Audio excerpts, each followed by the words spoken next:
জয় জগন্নাথ। মায়াপুরে রথ দেখতে গিয়ে আমি এমন এমন কিছু জিনিস দেখেছি সেটা আমি কোনোদিনও দেখিনি। তো চলো কী কী করলাম আর কী কী দেখলাম সেটাই তোমাদের এই ভিডিওর মধ্যে শেয়ার করব। তো চলো তোমরা দেখতে থাকো। তো গাইজ এখন 1:30 বাজে, এখন আমি যাচ্ছি হচ্ছে মায়াপুরে রথ দেখতে, ঠিক আছে? তো চলো আমি একা একাই যাচ্ছি, তো চলো দেখতে থাকো। গাইজ আমি আমাদের বাজারে চলে এসেছি আর এখন টুকটুকির জন্য অপেক্ষা করছি। তো আমাদের বাজারে যাব, তারপর ওইখান থেকে বাস ধরবো। আর এদিকে আমি টুকটুকিতে উঠে পড়েছি বাজারে যাওয়ার উদ্দেশ্যে, আর ওখান থেকে আমি ধরবো বাস। আর এদিকে আমি বাসে উঠে পড়েছি আর এখন কিন্তু আমি যাব বাস স্ট্যান্ডে, আর বাস স্ট্যান্ডে গিয়ে কিন্তু আমার আবার আর একটা বাস ধরতে হবে। আর এদিকে কিন্তু আমি বাস স্ট্যান্ডে পৌঁছে গেছি আর এখন কিন্তু আমি ধরবো স্বরূপগঞ্জ ঘাটের বাস। আর এদিকে কিন্তু আমি স্বরূপগঞ্জ ঘাটে পৌঁছে গেছি আর ওই পাশে দেখতে পাচ্ছ, ওই পাশে কিন্তু নবদ্বীপ, আর আমি কিন্তু এখন যাব মায়াপুরের ওই পাশে, মানে এখান থেকে আমাকে আবার নৌকা ধরতে হবে। আর এদিকে কিন্তু আমি নৌকাতে উঠেও পড়েছি আর আমি এখন কিন্তু যাব ওই পাশে, মানে মায়াপুরের ওই সাইডে।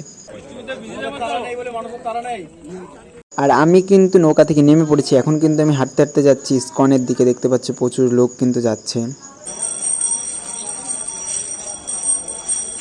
আর আমি কিন্তু হাঁটতে হাঁটতে ইস্কন অবধি চলে এসেছি আর এখনও কিন্তু আমাকে অনেকটা হাঁটতে হবে, কারণ হচ্ছে রথ হচ্ছে ইস্কন থেকে বেরিয়ে গেছে, তো তার জন্য আমাকে আরও হাঁটতে হবে। তো আমি ভেবেছিলাম ইস্কন মন্দির থেকে রথটা হয়তো অনেকটাই দূরে চলে গেছে, কিন্তু না, রথটা বেশি দূর যেতে পারিনি। ওই দেখো, দেখতে পাচ্ছ সামনেই কিন্তু রথটা আছে। আর এদিকে কিন্তু আমি রথের কাছে চলেও এসেছি আর আসতে না আসতেই জগন্নাথের সঙ্গে কিন্তু দেখা হয়ে গেল। আর এখন কিন্তু আমি রথ টানবো, কিন্তু এখানে অনেকটাই ভিড়, একটু হালকা হলে তারপরে কিন্তু আমি রথটা টানবো।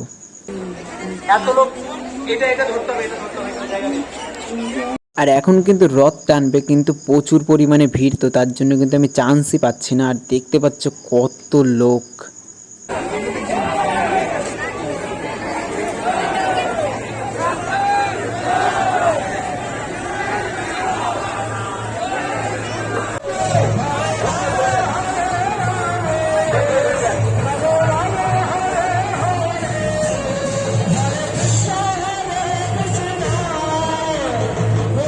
তো এদিকে আমাদের জগন্নাথকে দেখা হয়ে গেছে আর জগন্নাথের রথটাকে টানা হয়ে গেছে। এখন কিন্তু আমরা যাব সামনের দিকে, তো চলো দেখতে থাকো।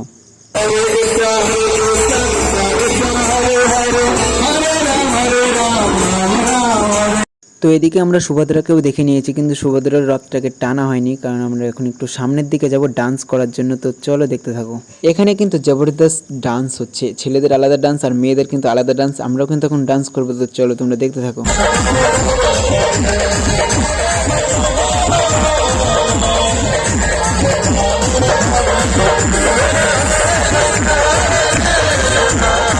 আর আমরাও কিন্তু ডান্স শুরু করে দিয়েছি আর আমরা কিন্তু নাচতে নাচতে যাব কিন্তু হচ্ছে জগন্নাথ মন্দির অবধি।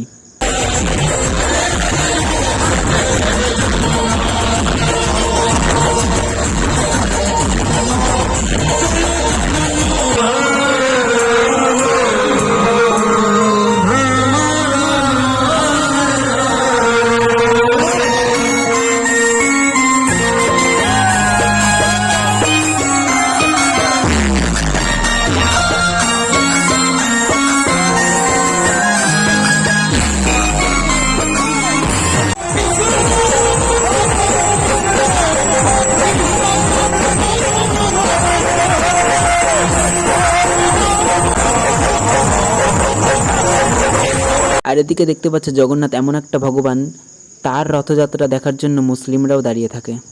আর এটা আমি পুরো অল মায়াপুরে দেখলাম।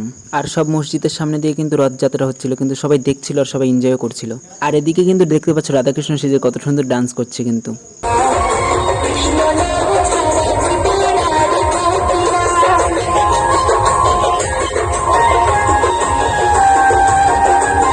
সবার ফার্স্টে কিন্তু গরুর গাড়িতে ছিল কৃষ্ণ আর বলরাম, আর তার পিছনে গরুর গাড়িতে ছিল কিন্তু রাম, সীতা আর লক্ষ্মণ।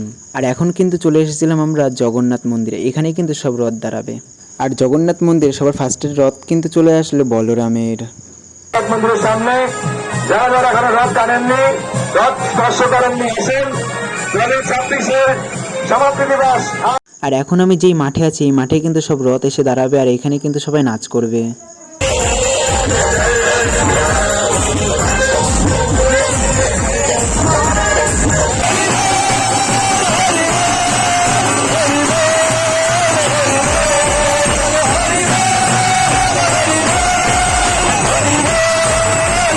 আর এখন কিন্তু এই মাঠে সব রথ চলে এসেছে, আর এখন কিন্তু নাচ বন্ধ, কারণ এখন পুজো করা হবে। আর এখন আমরা বাড়িতেও চলে যাব। আর যদি ভিডিওটা তোমাদের ভালো লেগে থাকে তাহলে একটা লাইক, কমেন্ট আর শেয়ার করে দিও, আর চ্যানেলটাকে সাবস্ক্রাইব করে দিও। তো চলো বাই, দেখা হচ্ছে অন্য একটা ব্লগে।